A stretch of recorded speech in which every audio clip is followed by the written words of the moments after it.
Hello, hello, hello. Welcome to Our Life Beyond, the podcast where we explore how to navigate and hopefully thrive through some of life's biggest transitions. I'm your co-host, Scott Dibben, and I've teamed up with my great friend and mentor, Connie King, to share some stories, strategies, and insights that helped us adapt to the ever-changing seasons of our life. Whether your life transition is divorce, death of a loved one, switching careers, moving to a new city, or just trying to figure out what the hell is next, we're with you every step of the way. But always remember, we're not therapists, just fellow travelers with a knack for finding humor in the chaos, and maybe some untraditional method of overcoming what life dishes out to us. Hopefully, you'll have fun embarking on this journey. So now, let's get started. This episode of Our Life Beyond is proudly sponsored by Habit Coffee Company. Located right off Highway 60 in Rogersville, Habit Coffee is more than just your average coffee shop. They serve up delicious, scratch-made breakfast and lunch options daily. And they even specialize in catering local events.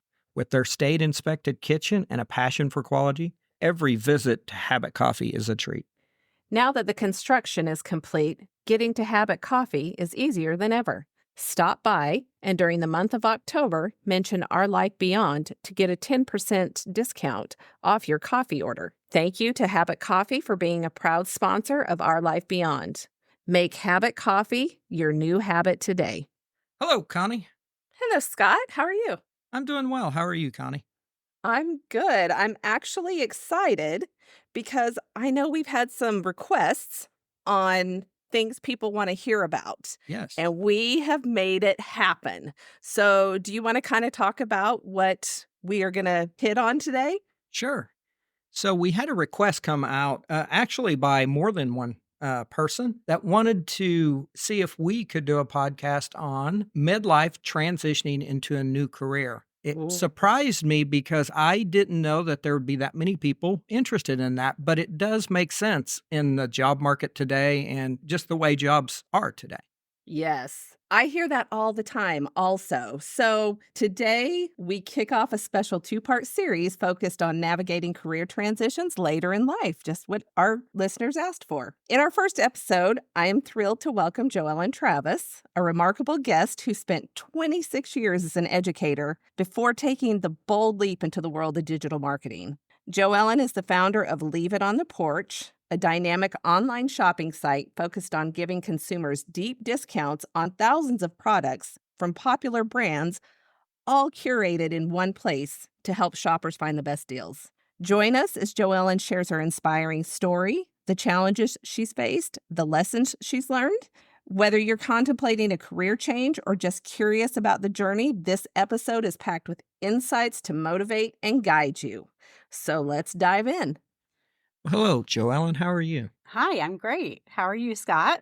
I'm doing well, thank you. It's really good to meet you. I did a little research just going out and looking at your website, and wow, I mean, it looks great. I am so impressed with where you're at. Thank you. And you said something in the introduction that made me think, like, I'm in my 50s, and isn't it interesting how our generation is kind of stuck in that mode of choose a career and stick with that until you're old and tired and hate your job? Yes. That's exactly. I think we're discovering that a lot more. Yeah. I think so.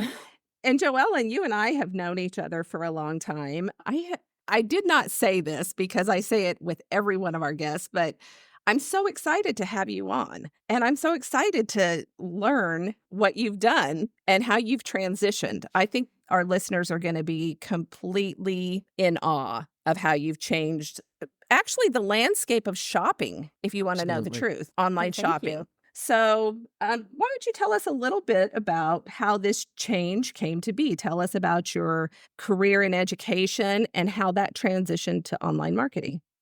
Okay. Hopefully you won't hear my dogs growling in the background. They're my work companions every day. That's all right. They get a voice too on here. So as you said before, I was an educator for 26 years. So I spent 14 years in the classroom in the same school district and loved my job. Honestly, I'd gotten my master's degree in leadership for the ability to become a principal obviously to be able to affect more lives, lead teachers. I was just a natural leader in the positions that I held within the building. So I got my first principal job, went back to Lebanon, actually, where we grew up, to be an assistant there for a couple of years. And then actually finished out my career as a principal for 12 years in Springfield Public Schools. So I loved my job. I loved the kids. I loved the staff, loved the parents and the relationships. I just, I found myself not loving having bosses, and not just one, but lots of bosses, lots of levels of leadership, and lots of levels of people to answer to, and wanted an opportunity to be independent. So that was probably what pushed me in the direction of going out on my own. Wow. So, and I didn't just drop everything and start anew. I know some people may think that. One of my relaxation activities, and I know Connie has talked about this recently, shopping on Amazon, right? Yeah. Yep. Just laying in bed at night and scrolling and looking at the deals. And I found a couple of ladies who had these shopping groups. And this was like 10, 12 years ago. And I would find myself scrolling at night, checking out the deals, also looking at the conversation within the group and the community, the feel of community within those groups, positivity, just different conversations going on around just shopping, which is an easy topic for me. So I Interesting. found myself scrolling, and then I would get up in the morning and I would check to see what deals these ladies had posted in their groups. And then I found myself going to work and saying, oh my gosh, you guys, you have to see this deal that I found. So then one night I thought to myself, gosh, this looks like a lot of fun, but I bet these people aren't doing this for free. Like, this is too much work. They've got to be making some money. This was in like 2017. So I kept shopping in the groups, and then I started researching, like, what are these links about? Where are they getting these discounts? I just found myself spending more time figuring that out, and I figured it out. It's kind of secretive. It's hard to learn, but I figured it out. So in 2018, I started my own group.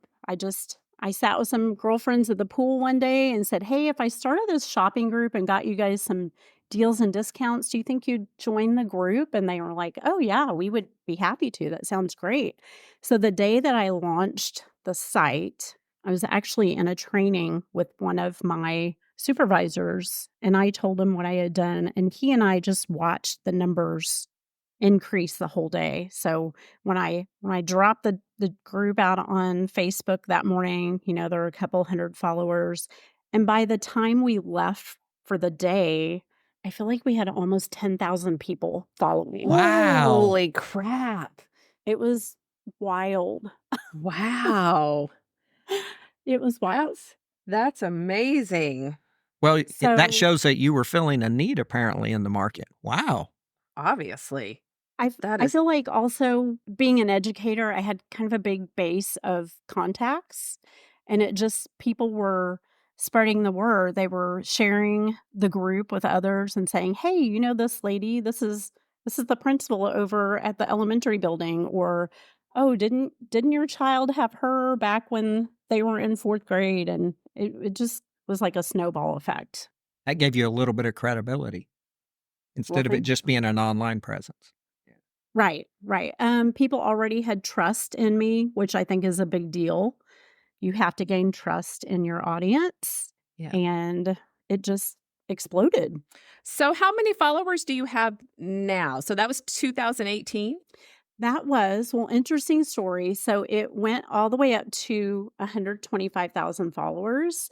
And then all of a sudden one day, Facebook decided that they didn't want to push out any of our information anymore, and they cut us off. And so it went to nothing. So I had 125,000 followers. I had a great big business running, and I had actually quit my job by then. And I decided I did it once, I can do it again. So I Sure. started over again. and changed some of my methods. And it's been running for 3 years now as the new group. And now we have 88,000 members. And that is 100% organic, not a single advertisement, very little promotion of the group. This is just word of mouth. Oh, wow. Well, That's congratulations. That's Thank you. huge. That is so huge. I remember somebody telling me who was starting an Instagram page said, is that what you call it? You can tell I'm just not very um yeah. So she said, once you get 1,000, you can start selling stuff on there. And Right. I thought, oh, that's interesting. Okay. So you immediately hit huge numbers. And how did you get by that? Like when she said, I have to hit 1,000 before I can do affiliate marketing, you were already doing that. Is that correct when you started? Or did you start in a different way? Do you even want to share that? I started with a blog, but I still to this day am not really well versed in blogging. So I started with a blog because that was Amazon's rules. And then I opened the group. Oh, okay. And you have to have 500 followers for Amazon to allow you to post affiliate links. So, Oh, oh okay. wow. yeah, that was no problem, right? Not that day. And then I do Not on that remember day. when you and I had talked, you had said something to me. I don't know if I was asking you about affiliate marketing or something. And you said, there have been a lot of ladies say, oh, yeah, I've made a couple $100 this month. And she goes, you said to me, I made that in a day. And I was thinking, oh my goodness, that is so amazing that you were able to do that. One of my questions to you is not only in the transition, I mean, did you do it thinking, oh, I'm going to make a lot of money? Or did you do it thinking, oh, I'm going to get a lot of discounts out of this? Oh gosh, yes. I thought that I would just get some good discounts for myself. I thought Yep. maybe I'd get a little bit of free product and then maybe I'd make a tiny bit of extra income, just, a little bit extra spending money. I had zero intention of making it a career. And then when it worked so well and made such a splash, I knew that there could be a possibility of a job change with that. But I will say that when COVID hit, I keep in mind I started the group in 2018, so it was pre-COVID. When COVID hit, Amazon cut their commission rates in half, and that was a big deal. And so then I realized, I don't know, it's kind of like a come to Jesus for me. Like, okay, you can't actually rely and depend on this income. Sure. You're going to have to think of this as extra. And it also forced me to branch out to other companies. So at the time, I was only posting Amazon deals. So I had to get back in there and learn and dig in and find other companies that I could work with and other publishers that I could partner with to expand my reach of deals, right? So yeah, that was a big eye opener. I'm trying to think of like what happened after that. I think that just kind of brought the income back up, gave me that realization that I can't rely on that. But I also at that point had my partner John helping me working. I mean, he works the site just as much as I do, and he works a full-time job too. So after COVID, things changed in the school district. I guess things probably changed for all districts all over the country. And that just, I guess, wasn't going to work for me. Like, I just was not happy, miserable, didn't want to get up and go to work in the morning. I just wasn't loving my job anymore. And I've always told myself, like, if you don't love your job, you don't love what you're doing, don't do it. Life's too short. So Yep. I felt like I had saved enough and had enough put into savings and kind of had the business end of it going after 4 years. So that was when I was able to retire early and then do this full time. So, what was the biggest fear that you had jumping into this? Because if you're a principal at a high school, of course, you've got a steady income, you've got benefits, you've got all of that. And jumping over into an industry that was a little bit unknown, and it sounds like there could be some up and downs depending on, like you said with Amazon. So, what was the biggest fear and drive for doing this? Well, I honestly think the biggest fear and still remains that way most days is that it can all be taken away at any moment because I don't have any control over the platforms that I use. I've just had to try to find ways to get control on my side. So now I have a large email list that's really important in this kind of work so that I have a backup. So I Okay. don't have to rely on those platforms to keep my business going, thankfully. And And then I don't know. I mean, I feel like that's just my only worry ever. it sounds like diversifying was a big thing, though. You needed to get out of more than just Amazon to make this really work and to go forward. Because if you're trusting only Amazon, then you're held hostage to them. Right. If you're putting your trust in these big companies and you don't have anywhere else to go, that's just I Yeah. just think it's not good for business. You have to find ways to be independent, do things on your own. So I want to kind of go back to the transition from your 26-year career to doing just the online marketing. At what point, I know you said you were dissatisfied with going to work every day after COVID or during COVID, you were dissatisfied with that. Was there any one thing that really made you go, okay, I'm done with that. I can do this? Like, did the money come in that you were expecting to survive? Because I don't know that most people will go from a career where they're making just, great money, supporting themselves and their families to doing something that they make pennies in a month. So Right. tell us a little bit about that transition when you knew you could switch and it was all going to be okay. So I think you're right. It's pennies every time an item is purchased, it's pennies. So it's all about volume. And I think some people think that they can open a group and just throw a few deals on there and make a bunch of money. And it's just not the case. You have to interact with the group. John and I call it the grind. Like you've got to be up every day working. You work 365 days a year, never have a day off. And for me, it was, is this replacing my income? Yes. And well, it allowed me to spend my daughter's senior year with her. I was the parent who missed out on lots of activities, especially if it was anything during the day. I was the parent that could only vacation in the summertime. I just wanted that freedom to be able to say yes to my friends and my family. I still work really hard. I probably work more hours now than I did before, but at least I'm in charge of my schedule. So I feel like you asked me about at what point did I decide. Hmm.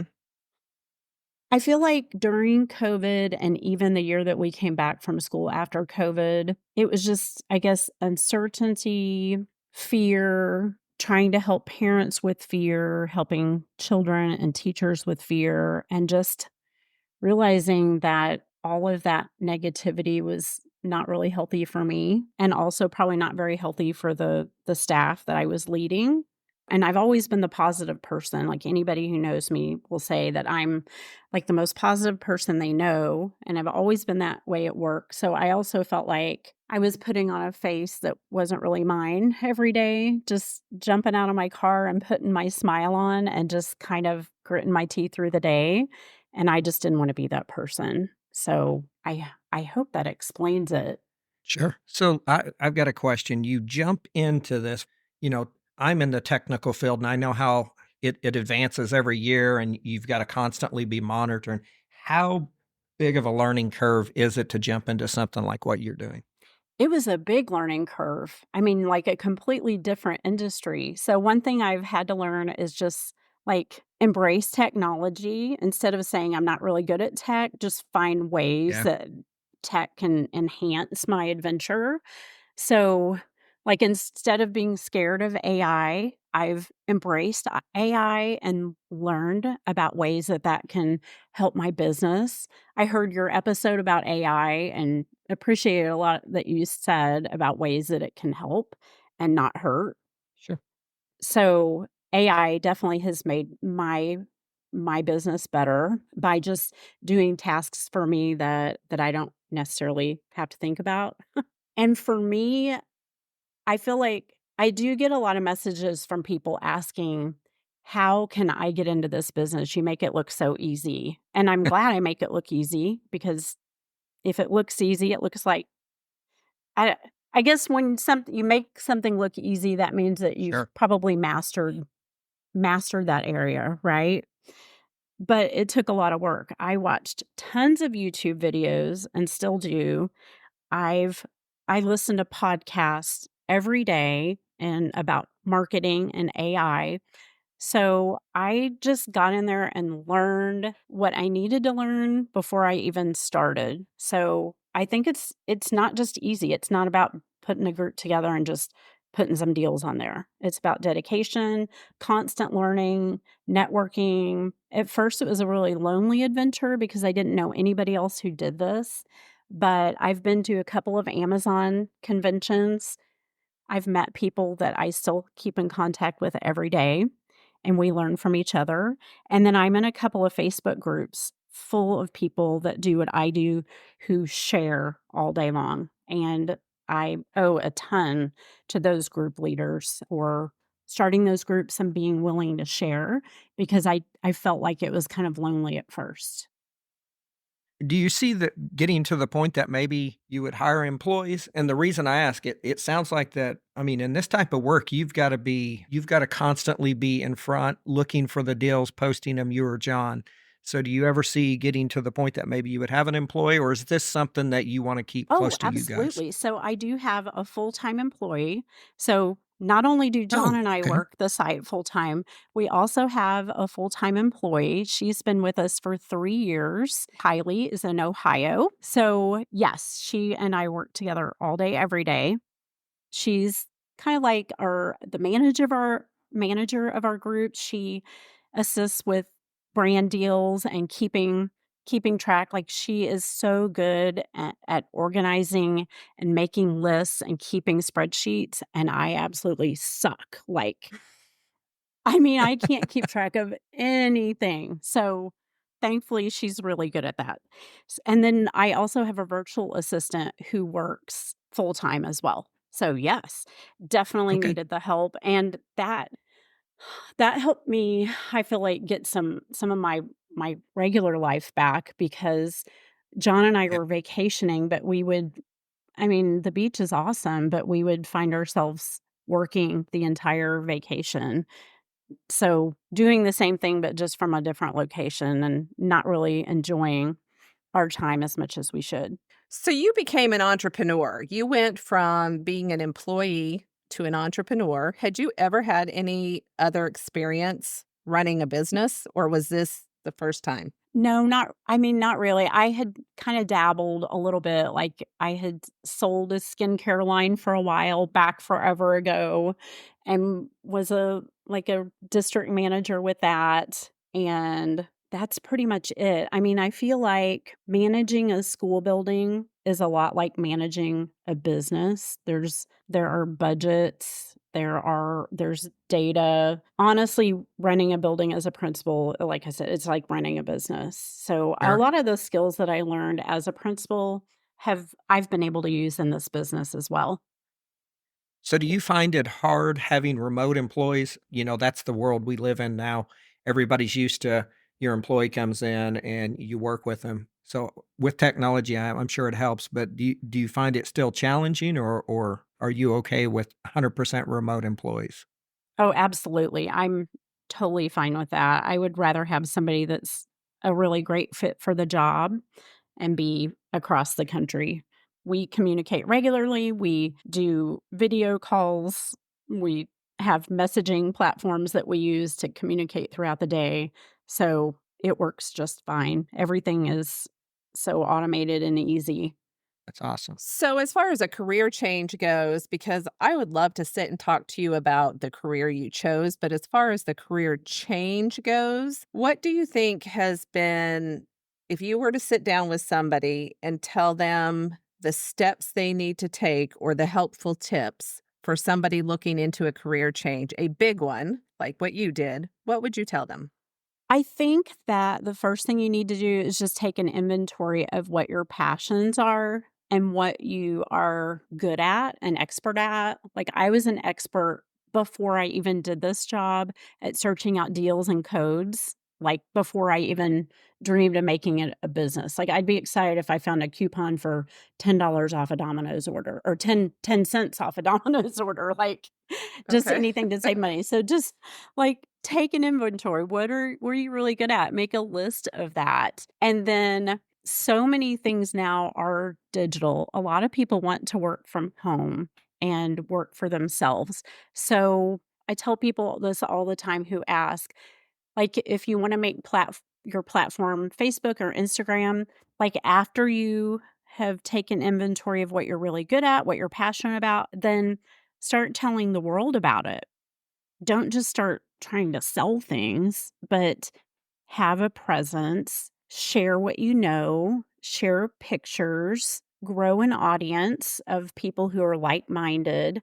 And then once you have that trust and that community, then you can think about how can I monetize this business? I see people that have like I follow a couple of golden doodle groups and the groups are huge and I don't see them monetizing that group at all. And like part of me is just screaming, like, oh my gosh, if you'd give me an hour of your time, I can show you how you can turn this great audience that you have into a way to make just a little extra money, you know? Sure. And then I think, like I said before, you have to be willing to embrace technology. I don't know how anybody can start a business now and not and think that there's not going to be some technology component because everybody wants to buy online, communicate online. That's just the way the world works. Mm-hmm. Yeah, really, that happened even before COVID. But when COVID hit, that's when you started noticing all the restaurants willing to even basically you pull up and call them and they bring the order out. Nobody Right. wanted to go in to buy. I mean, Right. even Walmart, I will order online and go pull into a parking place and they'll bring out my groceries. So you're right. Right. Mm-hmm. Yeah. I mean, nobody wants to do that anymore. And people used to say, well, how do I buy an outfit if I can't try it on? Well, that's why I'm trying on outfits. That's why I'm showing you pictures so that I can share my measurements so you can compare and decide if that might be something that would fit you or be your style. I don't know, just be willing to share and be a resource to people. I feel like when you get in the selling mode, because on occasion, I feel like our team gets into the sell mode. As soon as you do that, your sales drop. You have to be more of a resource than a salesperson.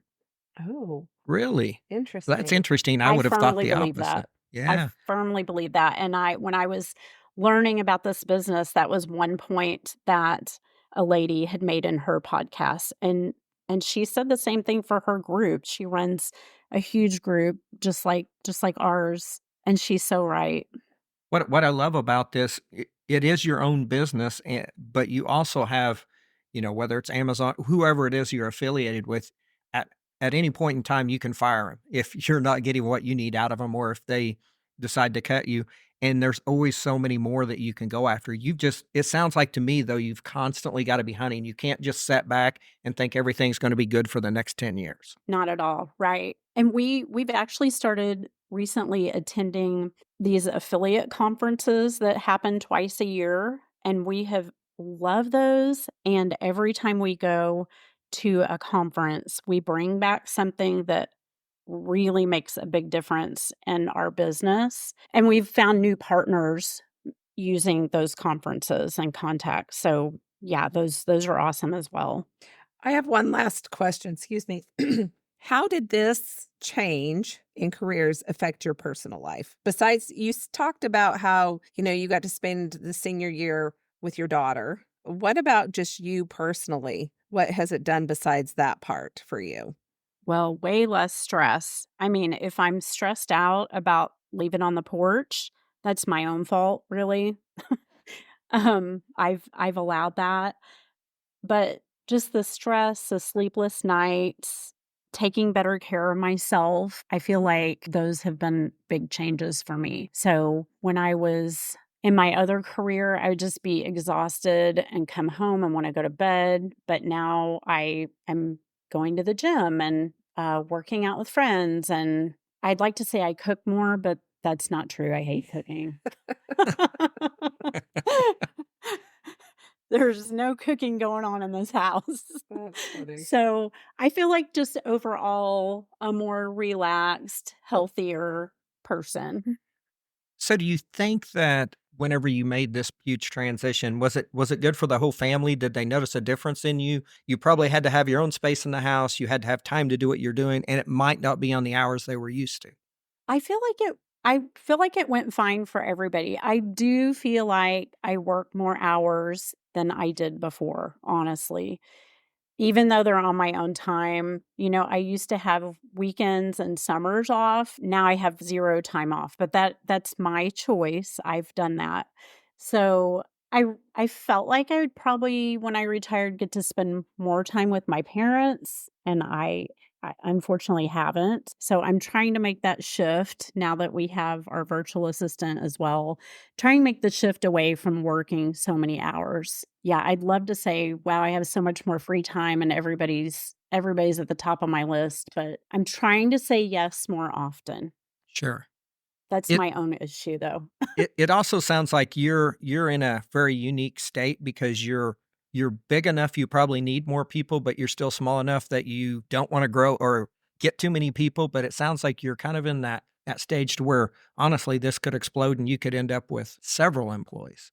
Right. I mean, my ultimate goal would be to keep growing, leave it on the porch on Facebook and Instagram, and reach a point where all I have to do is get up in the morning and post my deals of the day list, which is just like a one-click shopping experience, and then, let the team run the site for the rest of the day. And I really want to take a vacation this winter and not take my computer. Sure.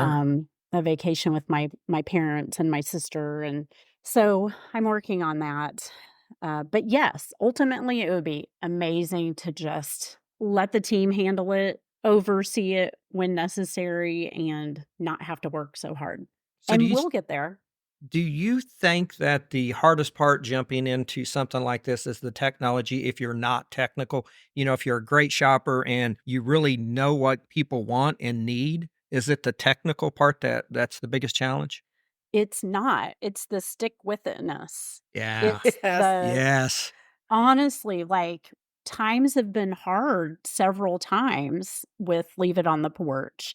We've had some big changes, we've had some big disappointments, but we stick with it. Like, I've been doing this now for 8 years. I could have quit 10 times, right? Yeah. And I've seen people start groups and it doesn't work, but it's just it's not working because you're not putting out the deals regularly, you're not communicating with your audience.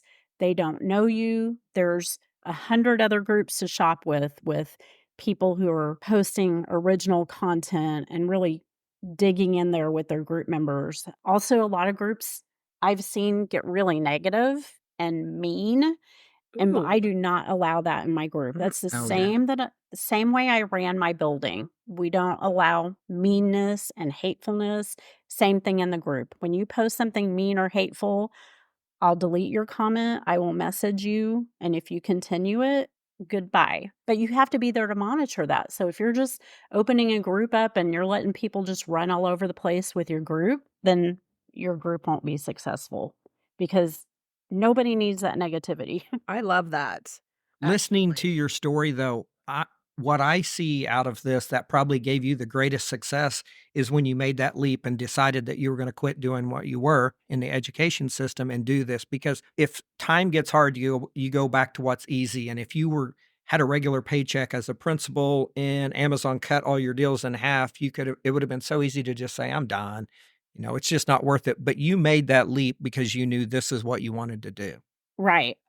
I truly believe that people do not have to go to a job every day that they are not happy with. I mean, I know that people rely on paychecks and benefits, and I totally get that, but there's so many different opportunities out there, and it doesn't have to be just going to work for yourself. It can be going to work for another company in a different area that you're interested in. Yeah, like I said at the beginning, I feel like our generation is stuck in that I'm going to just work here for 30 years and bang it out and get done and then be old. Well, and maybe it's because of the Midwest. I don't know if it's that way everywhere, but that's the way you were conditioned.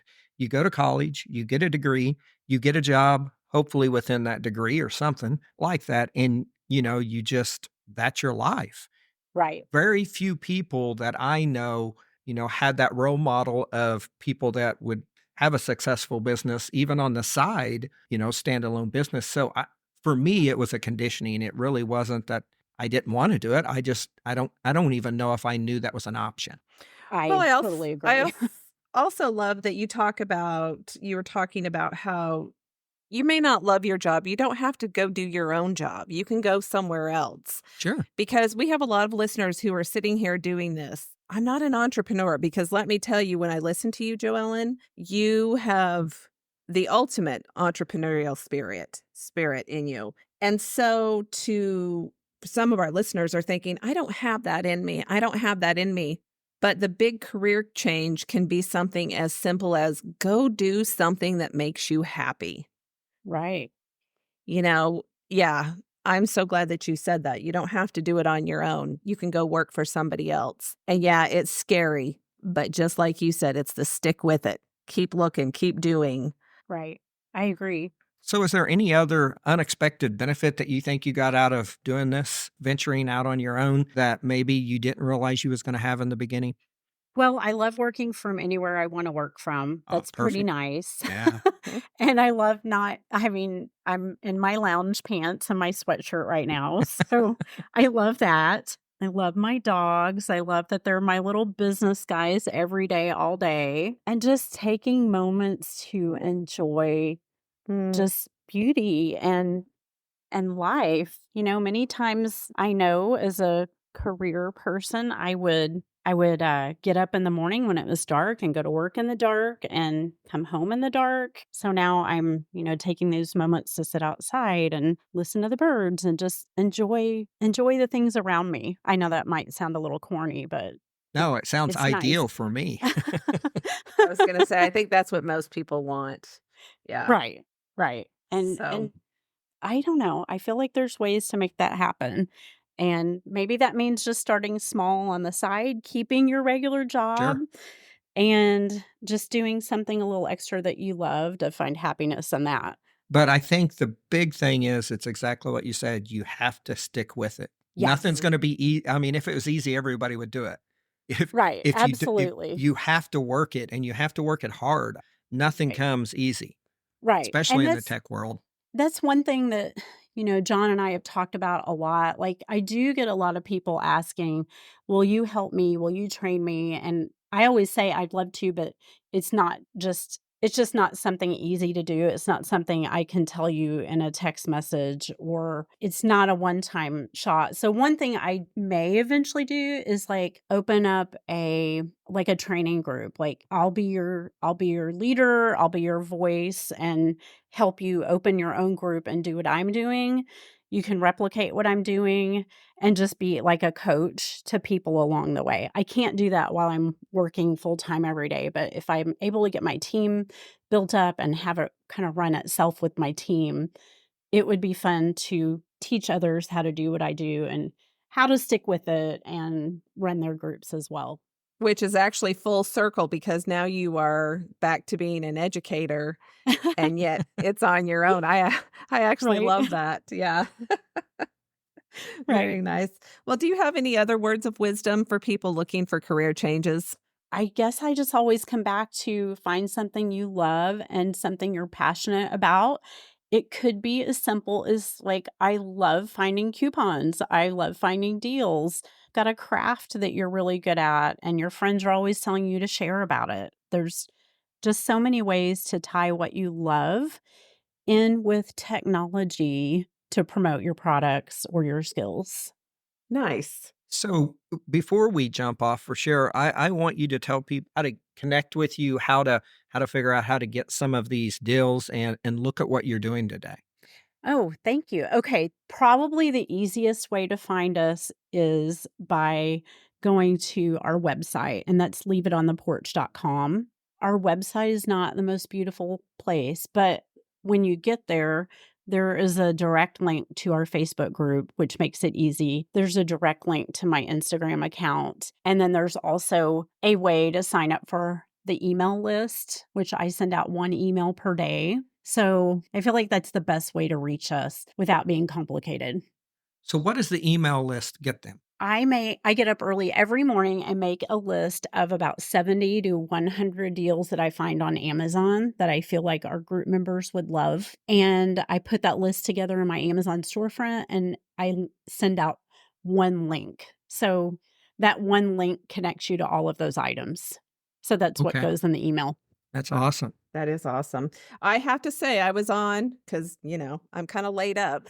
I was I was on it the other day, and I'm also a makeup fiend, and you had so much makeup on there. I was like, "Okay, just a few things, Connie, just a few things. Don't be going crazy." But they were good discounts too.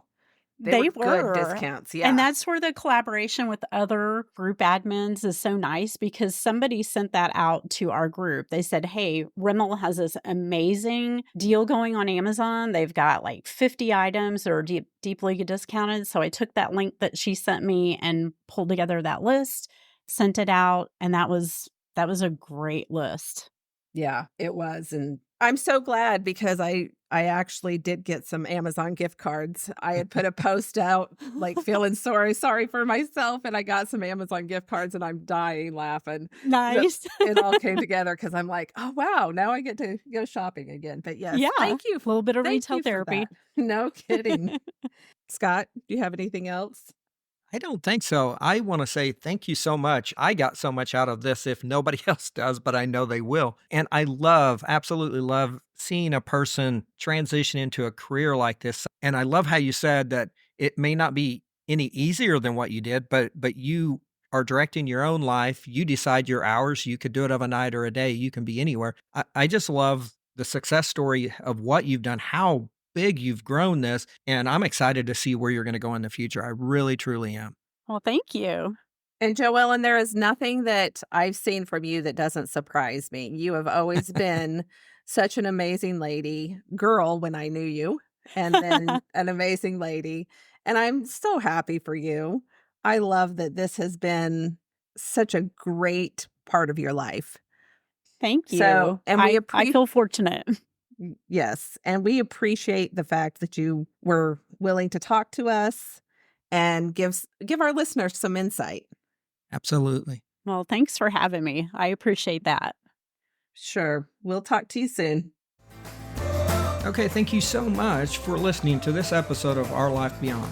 We really hope that you found our discussion insightful and inspiring, or at least brought a smile to your day. If you did enjoy this episode, please consider subscribing to the podcast on your favorite platform and leave us a review. For more information, resources, or show notes, visit our website at ourlifebeyond.com. You can also follow us on social media. Search for us on Facebook at Our Life Beyond.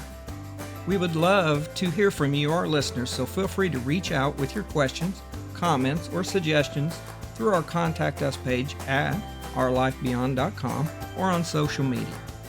And once again, thank you for joining us on this journey. Till next time, remember, life beyond any challenge is possible, and we're here to navigate it with you. Stay strong, stay positive, and keep moving forward.